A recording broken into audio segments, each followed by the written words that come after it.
What is up, YouTube family? I am back. I appreciate you guys' patience. I know it's been a while. It's been maybe a couple months since my last video, but I've been very busy and I have some good news. So a couple weeks ago, my wife and I did recently close on our second property. Super excited about that. It was kind of a stressful process. I mean, not really, but anytime you're buying a home, like there's some things that are gonna be stressful. And so this particular purchase was a little different than what I think I expected. However, that's how real estate is, right? It's never, there's always gonna be something that comes up. And so you just have to be flexible and you just have to address it and you just have to make smart decisions. Nevertheless, in this video, I wanna go over what our actual costs were to purchase this house. Like what are our out-of-pocket expenses were, how much do we pay for our down payment, closing costs, and everything like that. Before we get into that, just want to address something. As I'm looking at this video, I realize that my shirt is super wrinkled.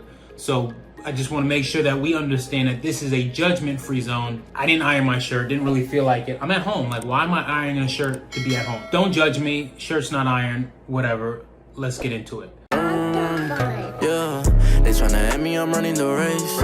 I gotta pick up the pace. They throwing shade, but I'm gone. You gotta keep it a buck to my face.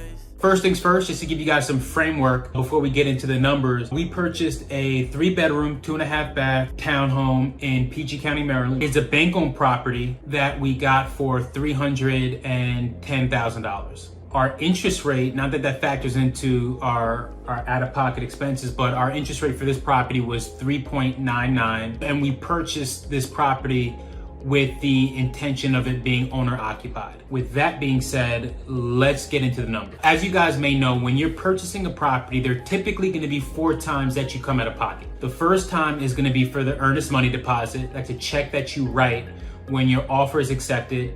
It gets sent to the title company. They're going to deposit it and hold it until we close, and then that money gets applied to your down payment and closing costs. The second time that you'll come out of pocket is gonna be for the home inspection.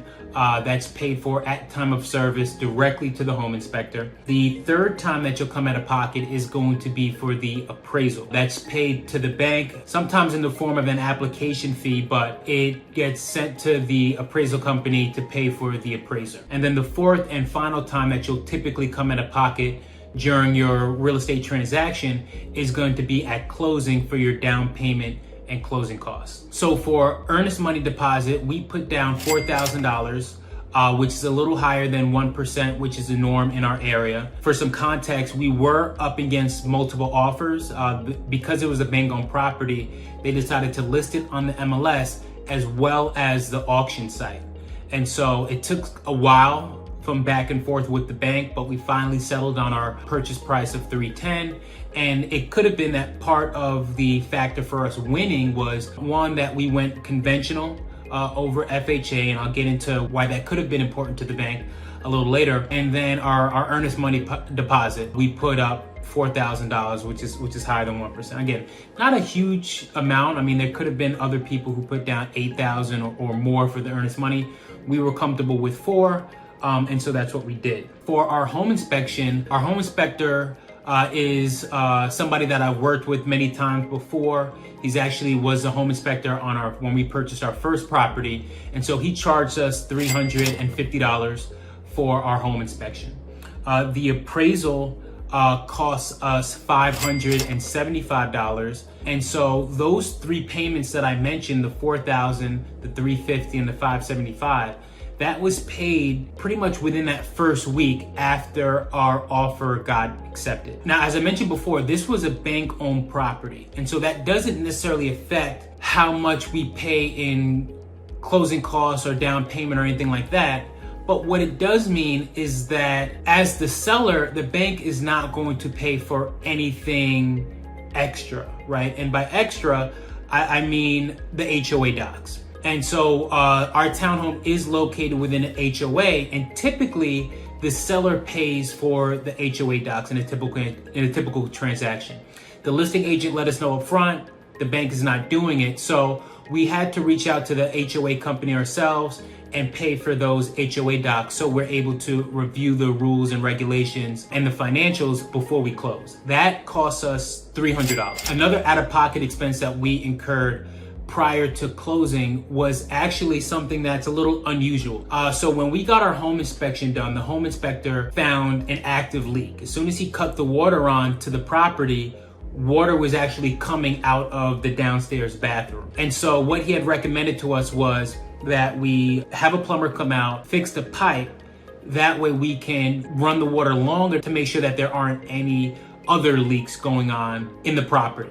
And so what we ended up doing, and again, this is a bank-owned property, so we reached out to the listing agent. She said, no, they're not gonna pay for that to be done.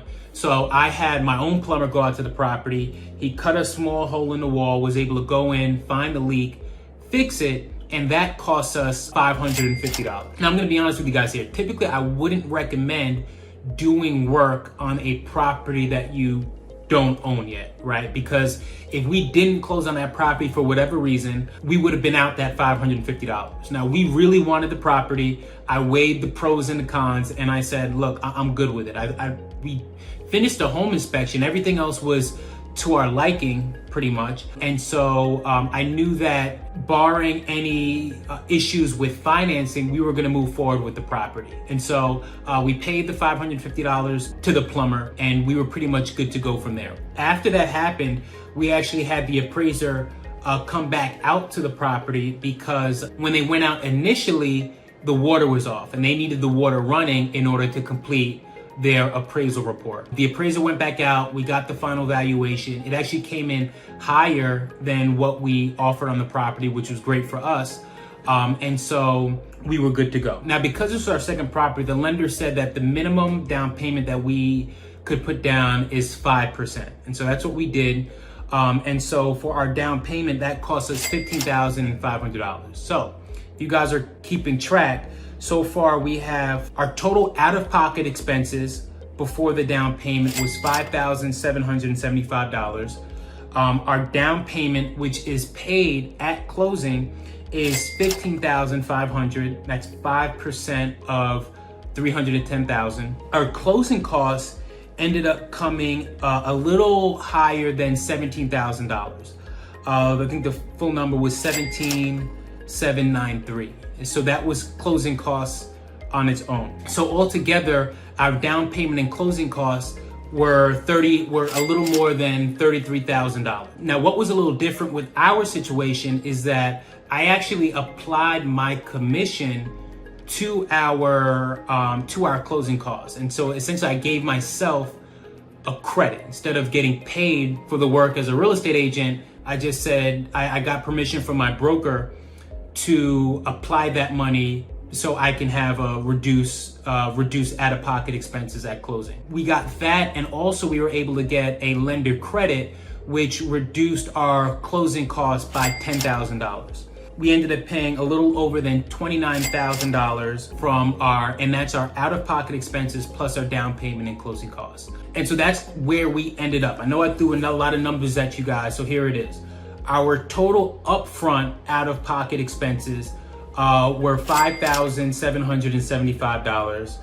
Our down payment and closing costs minus my commission and lender credit was $23,293. So in total, our out-of-pocket expenses were $29,068.